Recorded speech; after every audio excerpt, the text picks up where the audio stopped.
Hello friends, स्वागत है आपका मेरे यूट्यूब चैनल दीप क्लासेस में, जिसमें हमारा आज का टॉपिक है सूर्यकांत त्रिपाठी निराला द्वारा रचित कविता बादल राग के महत्वपूर्ण अंशों की सप्रसंग व्याख्या। हमारा आज का टॉपिक स्टार्ट करने से पहले अगर आप हमारे यूट्यूब चैनल पर नए हैं या आपने अभी तक हमारे चैनल को सब्सक्राइब नहीं किया है तो इसे सब्सक्राइब कर लें, जिससे हमारे आने वाले वीडियो के सभी नोटिफिकेशंस आप तक पहुंच सके। चलिए अब हम अपना टॉपिक स्टार्ट करते हैं। इस कविता का पहला महत्वपूर्ण अंश है, तीर्थी है समीर सागर पर, अस्थिर सुख पर दुख की छाया, जग के दग्ध हृदय पर निर्दय विपल्लव की पल्लावित माया। यह तेरी रणतरी भरी आकांक्षाओं से, घन भेरी गर्जन से सजग सुप्त अंकुर, उर्मे पृथ्वी के आशाओं से नव जीवन की ऊंची कर सिर, ताक रहे हैं ए विलंब के बादल फिर। यदि बात की जाए इसके प्रसंग की, तो प्रस्तुत पंक्तियाँ निराला की सुप्रसिद्ध कविता बादल राग 6 से ली गई हैं। इसकी व्याख्या देखें तो इसमें कवि कहता है, हे बादल, तू क्रांति का, विद्रोह का, वर्तमान व्यवस्था का परिवर्तन लाने वाला सेवा नायक है। इस भूमंडल में सुख क्षणिक है, अस्थिर है और दुख अस्थायी है। इन दुखों, कलेशों, अभावों से भूतल के प्राणी संतृप्त हैं। वह और उनका जीवन दुख की लपटों में जल रहा है। तू आकाश में पवन के सहारे ऐसे तैर रहा है जैसे सागर में नौका तैरती है। लगता है संसार के दुखी, शोषित, अभावग्रस्त लोगों को शोषण से बचाने के लिए तू युद्ध नौका पर बैठकर संघर्ष के लिए निकला है, ताकि पूंजीवाद से लड़कर उस पर विजय प्राप्त कर तू संसार के संताप को, शोषण द्वारा उत्पन्न दुर्व्यवस्था को समाप्त कर सके। तेरा गर्जन सुनकर लगता है कि सेनापति ने युद्ध आरंभ की घोषणा करते हुए दुंदुगी बजा दी है, जैसे कुरुक्षेत्र के मैदान में पांडवों तथा कौरवों ने शंख बजाकर युद्ध की घोषणा की थी। तेरे इस गर्जन को, शोषण के विरुद्ध युद्ध की घोषणा को सुनकर सर्वहारा वर्ग में नई नई आकांक्षाएं जाग पड़ी हैं कि अब उनके दिन फिरेंगे, वे अभाव मुक्त होंगे। वे इसी प्रकार सजग हो गए हैं जैसे युद्धों के नगाड़ों की ध्वनि सुनकर सैनिक सजग हो जाते हैं, युद्ध के लिए तत्पर हो उठते हैं। बादल की गर्जन सुनकर मिट्टी में दबे हुए बीज इस आशा से, उमंग से भर जाते हैं कि शीघ्र ही वर्षा होगी। उसके जाल का संस्पर्श पाकर उनमें अंकुर फूटेंगे, नए प्राणों का संचार होगा। वे उत्सुकता तथा आशा से आकाश की ओर बार बार ताकते हैं कि कब यह गरजते बादल बरसें और कब उनमें नए प्राणों का संचार हो। किसी विद्रोह नेता का संघर्ष करने के लिए आह्वान सुनकर सामान्य जन, जो शोषित उत्पीड़ित है, यही उमंग, आशा, आकांक्षा की अनुभूति करते हैं। वह भी बड़ी आतुरता तथा व्यग्रता से क्रांति शुरू होने की प्रतीक्षा करते हैं, क्योंकि उन्हें विश्वास है कि क्रांति होने पर वर्तमान व्यवस्था के विध्वंस पर ही उनके जीवन में परिवर्तन आएगा और शोषण समाप्त होने पर वे अभावों से मुक्त हो पाएंगे। बात करें इस प्रसंग की विशेषताओं की, तो बादल को विप्लव या क्रांति करने वाला नेता बताया गया है। यह मानकीकरण की बात करता है। मुक्त छंद पंक्तियों की दीर्घता, लघुता, मूल वृत्ति, अनुवृत्ति से नियंत्रित है। आवेग की गति के साथ कविता की गति बदल जाती है। इस कविता का दूसरा महत्वपूर्ण काव्यांश है, बार बार गर्जन। वर्षण है मूसलाधार, हृदय थाम लेता संसार, सुन सुन घोर वज्र हुंकार। अशनि पात से शायित उन्नत शत शत वीर, शत विक्षत हत अचल शरीर। गगन स्पर्शी स्पर्धा धीर, हंसते हैं छोटे पौधे लघु भार। शस्य अपार हिल हिल खिल खिल हाथ हिलाते तुझे बताते, विपल्लव रव से छोटे ही हैं शोभा पाते। बात करें इस अंश के प्रसंग की तो इन पंक्तियों में वर्षा होने का दृश्य तो है ही, साथ ही यह भी बताया गया है कि विपल्लव की प्रतिक्रिया अमीरों पर तथा गरीबों पर कैसी पड़ती है। एक भयभीत होता है, ध्वस्त होता है, तो दूसरा प्रसन्न होता है। इसकी व्याख्या देखेंगे। वर्षा ऋतु में मेघ बार बार गर्जन करते हैं, मूसलाधार वर्षा होती है, बिजली चमक कर आँखों में चौंध पैदा करती है, ओले बरसते हैं, बिजली गिरती है। वर्षा के इस भयानक दृश्य, उनके कानों को बहरा कर देने वाली ध्वनियों तथा उनके कारण बाढ़ से आने वाली तबाही को देखकर संसार के लोग भयभीत हो उठते हैं। उनके हृदय की धड़कन तेज हो जाती है और वह जैसे तैसे अपने को संभाल पाते हैं।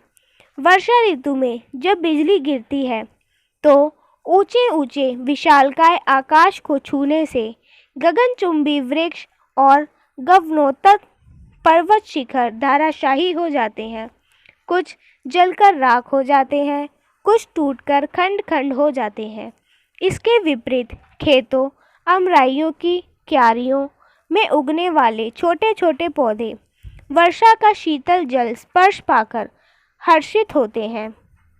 उनमें नए प्राणों का संचार होता है।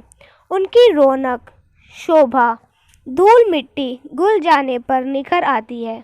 वह मंद पवन में झूमते हैं और उनको देखकर लगता है जैसे वह हाथ हिलाकर बादलों का स्वागत कर रहे हैं, उन्हें अपने पास आने का निमंत्रण दे रहे हैं। निष्कर्ष रूप में कवि कहता है कि वस्तुतः विप्लव का उद्घोषण सुनकर क्रांति की तुहरी बजने पर जो साधारण सामान्य समाज में तुच्छ और हीन समझा जाने वाला सर्वहारा वर्ग है, वही प्रसन्न होता है, क्योंकि संघर्ष से उनके बंधन की बेड़ियां ही टूटती हैं। इसके विपरीत समाज का संपन्न वर्ग, पूंजीपति तथा उद्योगपति, स्पर्धा करने वाले, एक दूसरे को नीचा दिखाने के लिए कमर कसे लोग तथा शासन सत्ता जिनके हाथ में है, वह भयभीत होते हैं, क्योंकि जन क्रांति में उनकी ही शक्ति, वैभव, ऐश्वर्य, सुख सुविधाएं नष्ट होती है, उन्हीं की जड़ें उखाड़ी जाती है। बात की जाए इस काव्यांश की विशेषताओं की तो बादल के माध्यम से क्रांति के स्वरूप, उसके परिणामों तथा उसकी प्रतिक्रिया किस पर क्या होती है, इसका बड़ा सुंदर और सटीक चित्र प्रस्तुत किया है। दूसरा, वर्षा के दृश्य का चाक्षुष बिंब, ध्वनि बिंब भी। तीसरा, मार्क्सवादी कहते हैं कि क्रांति में सर्वहारा वर्ग ही केवल बेड़ियां टूटती हैं। चौथा, भावानुकूल भाषा है। पंक्तियों की दीर्घता, लघुता अनुभूति के अनुरूप भावावेग के साथ भाषा प्रवाह में भी कहीं मंद तथा कहीं तीव्र है। इस कविता का तीसरा महत्वपूर्ण अंश है, अट्टालिका नहीं है रे आतंक भवन, सदा पंख पर ही होता है जल विप्लव प्लावन, शूद्र प्रफुल्लित जलज से सदा छलकता नीर, रोग शोक में भी हंसता है शैशव का सुकुमार शरीर। रुद्र कोश है शुद्ध तोष, अंगना अंग से लिपटे भी आतंक अंग पर काँप रहे हैं। धनी वज्र गर्जन से बादल, त्रस्त नयन मुख ढाप रहे हैं, जीर्ण बाहु हे शीर्ण शरीर। तुझे बुलाता कृषक अधीर, ए विलिप्त के वीर।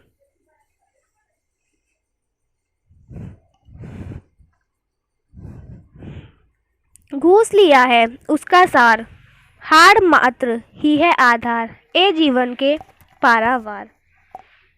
यदि बात करें इस काव्यांश के प्रसंग की तो ये पंक्तियाँ सूर्यकांत त्रिपाठी द्वारा रचित बादल राग अंक 6 से ली गई है। इन पंक्तियों में कवि ने वर्षा तथा विपल्लव का प्रभार पूंजीपति वर्ग तथा सर्वहारा वर्ग पर क्या पड़ता है, इसका बिंबात्मक चित्र प्रस्तुत किया है तथा बताया है कि जहाँ क्रांति को आता देखकर पूंजीपति वर्ग भयभीत होकर कांपता है, वहाँ सर्वहारा वर्ग जिसका रक्त पूंजीपति चूसते रहते हैं, उसकी पग ध्वनि सुनकर हर्षित होते हैं, उनका आवाहन करते हैं।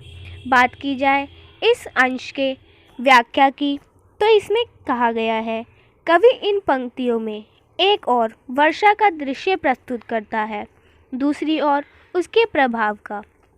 वर्षा के इस चित्र द्वारा वह पूंजीपति संपन्न शोषक वर्ग के प्रति अपनी वितृष्णा तथा शोक प्रकट करता है तथा सर्वहारा के प्रति अपनी सहानुभूति और करुणा। पूंजीपति वर्ग के साधन संपन्न लोग ऊंचे ऊंचे भवनों, आलीशान सुविधा संपन्न कक्षों में रहते हैं और आए दिन उनमें बैठकर सर्वहारा वर्ग का शोषण करने तथा अपनी दिन दोगुनी रात चौगुनी तिजोरियों को धन से भरने की नीतियाँ, योजना और षड्यंत्र रचते हैं। अतः इन्हें अट्टालिका या महल न कहकर आतंक भवन कहना अधिक उपयुक्त होगा। हे बादल, तुम्हारा गर्जन सुनकर ये कक्ष और इनमें रहने वाले दोनों काँप रहे हैं। उन्हें अपने अस्तित्व पर खतरा मंडराता नजर आ रहा है कि पता नहीं कब वज्रपात हो जाए, बिजली गिरे और कब वह धाराशाही हो जाए।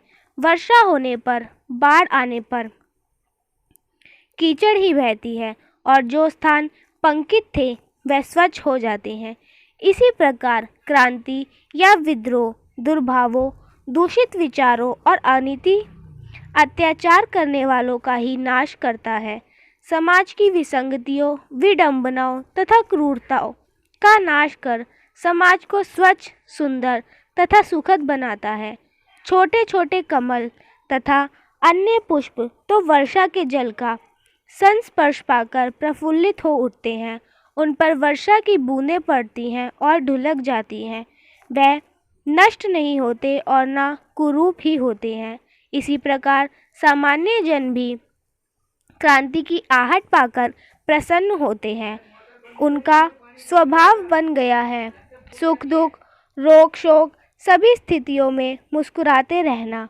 उनके बच्चों जैसे सुकुमार शरीर और भोले भाले मन सहिष्णुता की प्रतिमूर्ति होते हैं। अतः कष्ट आने पर भी वह भयभीत नहीं होते, मुस्कुराते रहते हैं।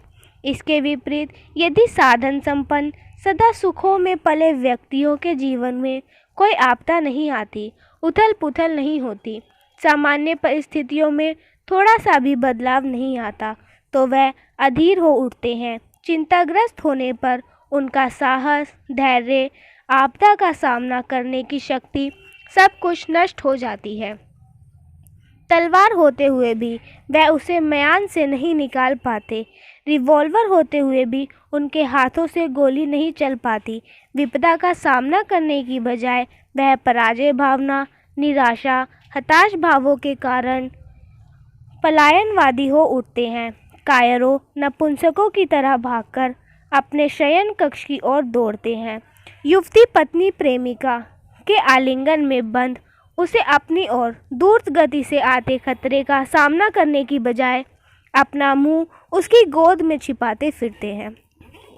इसके विपरीत तुम्हारे आकाश में छाने, गर्जन करने तथा जल की वर्षा होने पर सामान्य, सर्वहारा, शोषित वर्ग के लोग, जिनका प्रतिनिधि कृषक वर्ग है, तुम्हारा स्वागत करते हैं।